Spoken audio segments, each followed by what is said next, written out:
13h en temps universel, 13h en Côte d'Ivoire. Bonjour, bienvenue dans votre édition accessible aux sourds et aux malentendants. Washington DC abrite les réunions de printemps du groupe de la Banque mondiale et du Fonds monétaire international. Hier, la Côte d'Ivoire a présidé les travaux du groupe intergouvernemental des 24, le G24, avec le ministre de l'économie et des finances Adama Coulibaly qui, avec ses pairs, a fait un tour d'horizon des attentes des membres du G24. Renforcer la coopération culturelle entre la Côte d'Ivoire et plusieurs institutions internationales, voilà l'objectif de la ministre de la Culture et de la Francophonie. Françoise Remarque est à Paris en France où elle a rencontré la secrétaire générale de l'OIF et des responsables de l'UNESCO. On ira sur place avec Issa Chonan Yeo. Hier mardi, la police tunisienne a tenté de déloger des dizaines de migrants des abords des locaux du Haut Commissariat aux réfugiés, HCR, à Tunis. Nigériens, Soudanais, Guinéens ou encore Ivoiriens avaient trouvé refuge dans ce quartier de Tunis qui abrite, en plus du HCR, l'Organisation internationale pour la migration. On décolle tout de suite pour Washington, aux États-Unis, où se tiennent depuis lundi les Spring Meetings, les assemblées annuelles du groupe de la Banque mondiale et du Fonds monétaire international. Hier, la Côte d'Ivoire a présidé les travaux du G24, le groupe intergouvernemental des 24. Le ministre ivoirien de l'économie et ses homologues d'autres pays ont fait une revue des attentes des membres du groupe. Le compte-rendu de ces travaux avec Serge Coléa, notre envoyé spécial à Washington, DC. La rencontre des ministres du G24 constitue une des activités majeures des réunions de printemps du groupe de la Banque mondiale et du Fonds monétaire international à Washington, D.C. Adama Coulibaly est accompagné du ministre du Budget et du portefeuille de l'État, Moussa Sanogo, et de plusieurs collaborateurs. Quelques poignées de main chaleureuses et échanges de civilité avec de hautes personnalités de la finance mondiale, notamment Kristalina Georgieva, la directrice générale du FMI, et David Malpass, président du groupe de la Banque mondiale. Le ministre de l'économie et des finances dirige les travaux. Depuis octobre 2022, la Côte d'Ivoire assure la présidence du groupe des ministres chargés des finances et des gouverneurs de banques centrales des pays dits G24. Des travaux à huis clos qui seront suivis d'une conférence de presse pour en évoquer les points saillants. Et concernant le Fonds monétaire international, les pays du G24 ont demandé à avoir une quote-part beaucoup plus élevée, tout simplement parce que du point de vue du poids économique, ils représentent de plus en plus, parce qu'il y a des pays émergents, il y a des économies également en développement. Le continent africain aujourd'hui compte 1,4 milliard d'habitants, avec actuellement, au stade actuel des choses, 24 milliards de dollars de quote-part. Alors qu'il y a des pays qui ont moins de 100 millions d'habitants, qui ont pratiquement 30 milliards de quote-part. Donc il faut simplement regarder là où se trouvent les besoins. Les pays africains demandent une place au conseil d'administration. Pour l'instant, il y en a deux. Concernant la Banque mondiale, nous estimons qu'il faut absolument que la Banque mondiale puisse accompagner les pays dans l'atteinte des objectifs de développement durable. Et on a mis l'accent sur l'accès à l'eau, l'accès à l'énergie à un prix abordable. Pour nous, c'est important. Au-delà de ces deux points, nous avons évoqué également la nécessité de développer le capital humain, de développer l'économie numérique et de travailler à la viabilité de la dette extérieure. Plusieurs rencontres sont prévues à l'agenda de travail de la délégation ivoirienne. Le ministre Adama Coulibaly a déjà eu une série d'entretiens en vue de nouer des partenariats. À noter également une réunion avec le département du Trésor américain représenté par le sous-secrétaire adjoint pour l'Afrique et le Moyen-Orient, Éric Meyer, et Anne Maurice, sous-secrétaire adjoint aux affaires mondiales. Les réunions de printemps du groupe de la Banque mondiale et du FMI donnent lieu à des séances d'information et bien d'autres sessions consacrées à l'économie mondiale.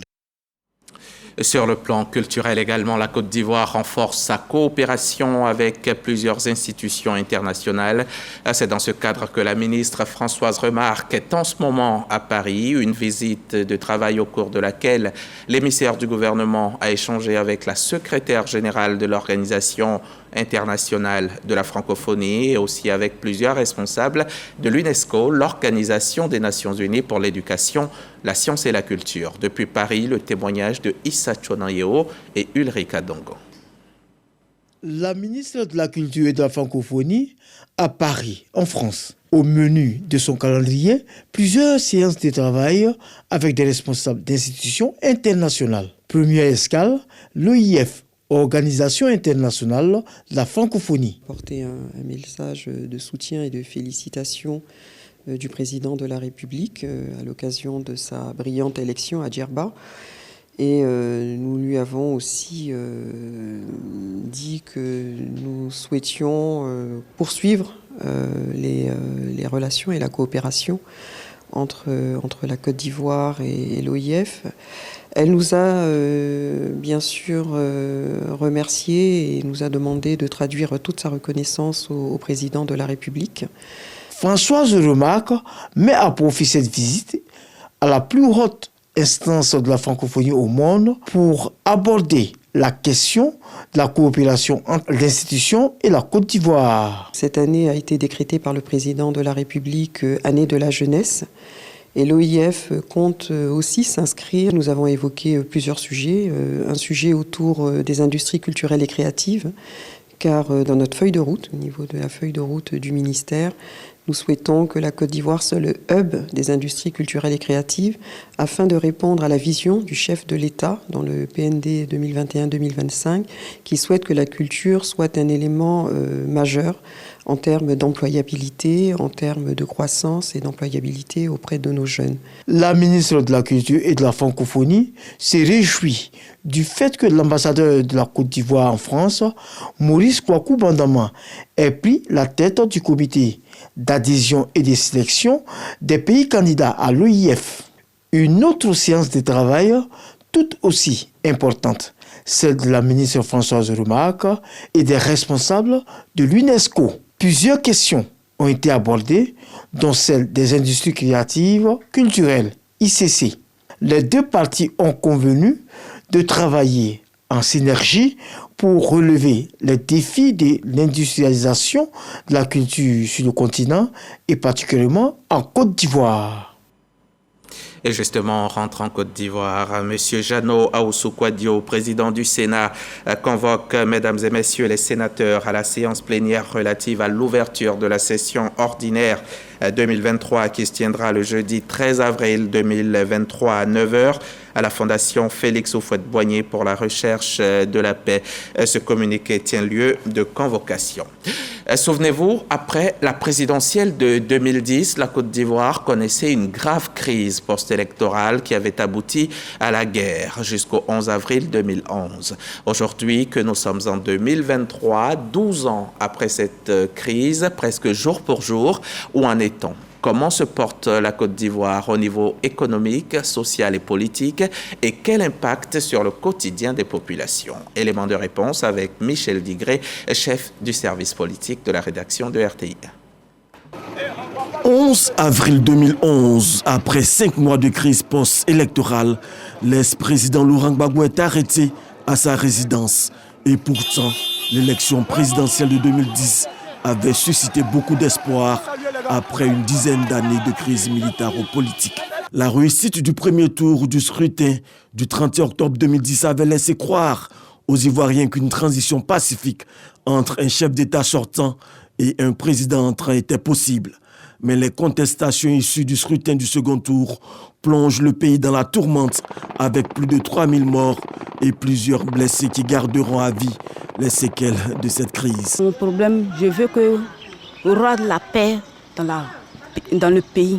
Parce que de la manière que la guerre était venue et je courais et je suis tombée dans l'huile, je suis tombée dedans et je me suis brûlée. Présentement, je ne me retrouve pas.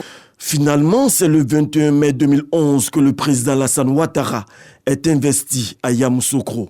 Il s'engage immédiatement à la reconstruction du pays. Jusqu'en 2011, nous avions donc environ 6500 km de routes goudronnées. Sur ces 6500, il y avait 4500 qui étaient entièrement dégradés.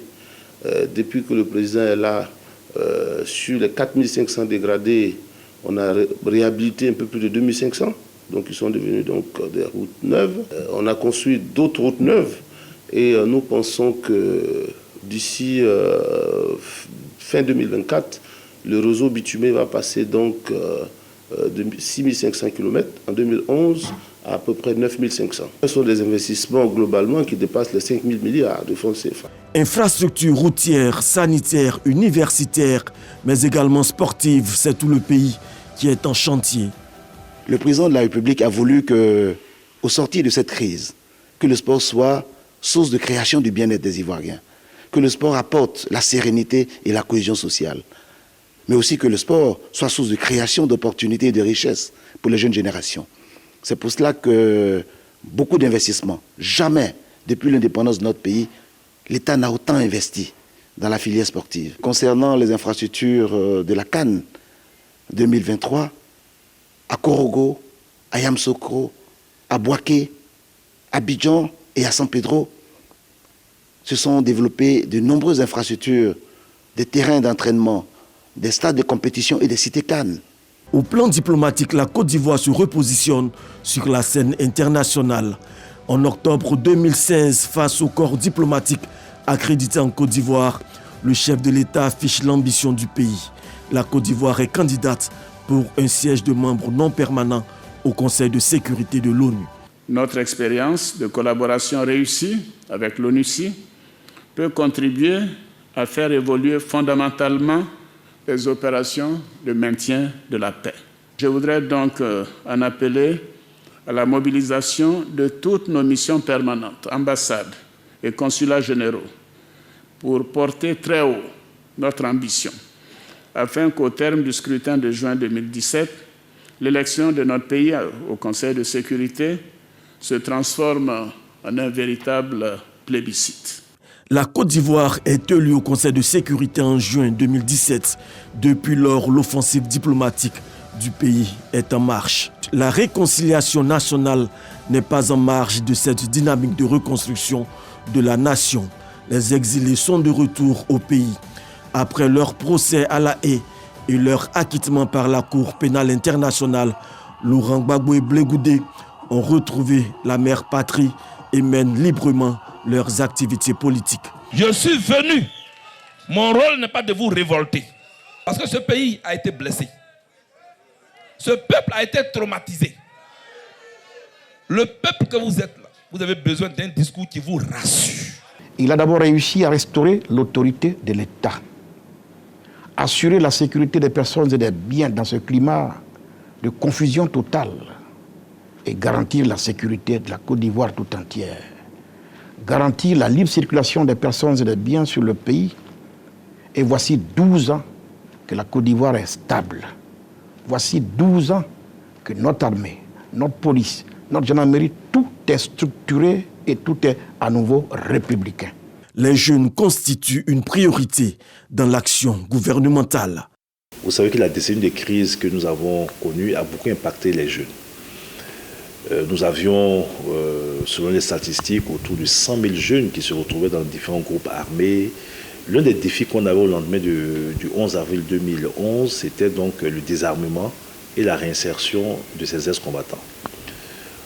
En juin 2015, la Côte d'Ivoire avait parachevé son processus de désarmement, de démobilisation et de réinsertion. Plus de 95% donc, des hommes qui étaient illégitimement en armes avaient pu être donc démobilisés et réinsérés.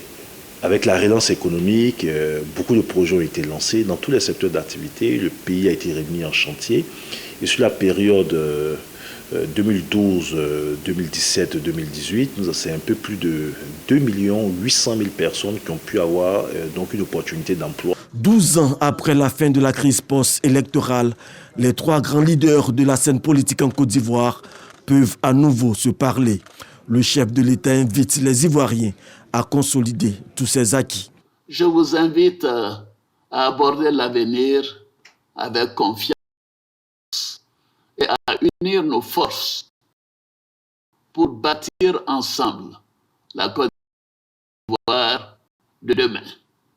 Une Côte d'Ivoire prospère, et solidaire. Une Côte d'Ivoire prospère et solidaire, un vœu cher au chef de l'État, notamment en cette année d'élections locales qui constituera un test grandeur nature de la maturité politique des Ivoiriens. C'était un récit de Michel Digré.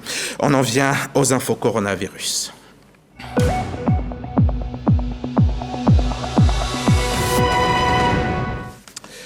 La Côte d'Ivoire compte à ce jour 88 309 cas confirmés de Covid avec 834 décès. La sécurité routière est au cœur des préoccupations des transporteurs de Gagnoa et de Divo. Ils ont installé des comités locaux qui ont pour mission de travailler à réduire les accidents dans leur ville. L'ensemble des chauffeurs, des motocyclistes et autres conducteurs des deux roues et tricycles ont été sensibilisés sur le bon état de leurs engins et sur la limitation de vitesse. Didier Nguessan, Joël Gomez. Un comité local de sécurité routière est installé à Gagnoa, composé de la protection civile, des structures de régulation du transport, des ministères de la Santé, de l'Éducation nationale et de l'entretien routier. Le comité est présidé par le préfet de région. Nous devons servir de relais à cette politique nationale en termes de sensibilisation. Nous devons servir de relais auprès des populations, auprès des transporteurs pour que sur nos routes, il y ait la vie et non la mort. Après la préfecture de Gagnoa, les missionnaires de la sécurité routière se sont rendus à la gare routière où les chauffeurs ont été invités à respecter le code de la route pour sauver des vies et conserver les 12 points attribués à leur permis de conduire. La première des choses, contrôler tous les pneus. D'abord, s'il n'y a pas de pneus crevés. La deuxième des choses, de l'eau, l'huile, huile de frein et le système de freinage. De 3, on regarde les rétroviseurs, les cyclistes, si tout marche, on démarre le camion, on attend 5-6 minutes, s'il n'y a pas de fuite, tu peux commencer à partir. La sensibilisation itinérante a également posé ses valises à Divo, ville qui a battu le record de la mobilisation des transporteurs. Des échanges à bâtons rompus ont permis d'expliquer les enjeux de la sécurité routière. Nous sommes dans une ville, vous avez un cas déjà qu'on constate qui n'est pas en bon état de fonctionnement, qui veut s'aventurer avec plus de 60 passagers, c'est mieux de le ramener en gare que de le laisser aller loin. Que les automobilistes redoublent de vigilance, qu'ils respectent les règles de circulation, surtout la limitation des vitesses, qui sont quelquefois des facteurs très aggravants des accidents qui conviennent. Pour rappel, en agglomération, la vitesse des camions de moins de 16 tonnes, notamment les minicars appelés Baka, est de 50 km/h contre 90 km/h sur les routes nationales et l'autoroute. Les véhicules de plus de 16 tonnes sont limités à 50 km/h en agglomération et 80 km/h sur l'autoroute. Pour tous les véhicules, la vitesse indiquée sur les panneaux fait foi. On va parler économie, et précisément du budget citoyen qui permet de traduire l'information budgétaire de façon synthétique dans un langage accessible à tous afin de rapprocher davantage le budget de l'État des populations en facilitant bien sûr sa compréhension et en favorisant son appropriation. La délégation de la Direction générale du budget et des finances était récemment à Guiglo et Boisflé pour présenter le document aux populations. Kader Sogodogo. Guiglo, une caravane du budget citoyen 2023 sillonne les différentes artères de la ville. Une animation pour faire connaître au maximum de personnes ce que c'est qu'un budget, notamment celui d'un pays comme la Côte d'Ivoire. Le lendemain, c'est à la salle de réunion du Conseil régional que les échanges sont menés. Le document est présenté et expliqué. Soucieux de mieux informer les populations sur les actions de l'État, le gouvernement élabore depuis 2019 un document dénommé Budget citoyen qui traduit l'information budgétaire de façon synthétique et dans un langage accessible à tous. En vue d'atteindre l'objectif recherché, le ministre du Budget du portefeuille de l'État a élaboré un plan de communication pour la vulgarisation du dit document auprès des populations. Après Guiglo, Boisflé, le programme reste inchangé. Caravane dans la capitale de la Maraoué, échange à la préfecture. Bonne gouvernance, transparence dans la gestion des deniers publics, les populations adhèrent aux explications des hommes de Traoré Seydou, directeur général du budget et des finances. Dans le cadre de l'élaboration du budget citoyen, une enquête a été menée auprès de la population sur la connaissance du budget de l'État. Un comité de suivi de la transparence a donc été mis en place au sein de l'administration budgétaire. Les travaux du comité ont été par la suite étendus à un cadre participatif à travers l'implication de la société civile et d'autres structures étatiques en vue de renforcer les actions de suivi de la transparence budgétaire. Dans son approche, ce comité a également procédé à des consultations, notamment avec les organisations de la société civile, en vue de répondre efficacement aux attentes et aux besoins d'information du citoyen. Confection du budget, son utilisation ou encore d'où vient l'argent. Les populations ont beaucoup appris au cours de cette caravane du budget citoyen 2023. La région du Nzi est en proie depuis quelque temps au feu de brousse, un phénomène inexpliqué qui préoccupe de plus en plus les sapeurs-pompiers civils du centre de secours d'urgence de Dimbokro. Désormais, à côté des nombreux accidents de la route qui se produisaient dans la région, les incendies menacent aussi plusieurs villages. C'est ce qu'on va voir dans ce reportage signé Victorine Yawoyobwe et Sissé Ibrahim. Nous sommes au mois de mars, mais les pluies tardent à tomber sur le centre de la Côte d'Ivoire. À partir de la voie menant à Dimbokro, dans la région d'Unzi, les parcelles brûlées par les feux de brousse s'étendent à perte de vue. Dans la lutte contre ces sinistres, les sapeurs-pompiers sont en première ligne. La responsable du centre de secours d'urgence basé à Dimbokro note une recrudescence des incendies malgré les nombreuses campagnes de sensibilisation. Le feu de brousse, c'est vraiment récurrent. La dernière fois même, nous sommes allés tout près ici à Kokokro. Il y avait un feu même qui menaçait le village. À peine les échanges entamés avec le lieutenant Kofin Dafoué que sonne la sirène des pompiers. Un feu de brousse est signalé dans le même village à quelques kilomètres de Dimbokro. Rapidement, l'équipe se met en route pour éteindre, sinon circonscrire ce feu qui s'est une seconde fois déclaré aux abords du village.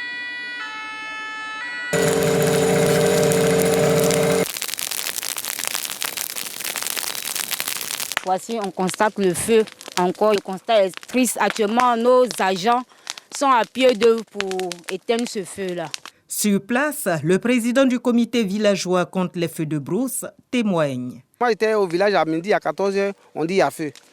C'est ça qu'on a appelé, comment on dirait, au centre de secours pour venir intervenir. Les feux de brousse ont d'énormes conséquences autant sur l'homme que sur le climat. Les populations sont donc invitées à une prise de conscience. En détruisant les hectares de savane, on pense peut-être retrouver des animaux de subsistance dans l'immédiat.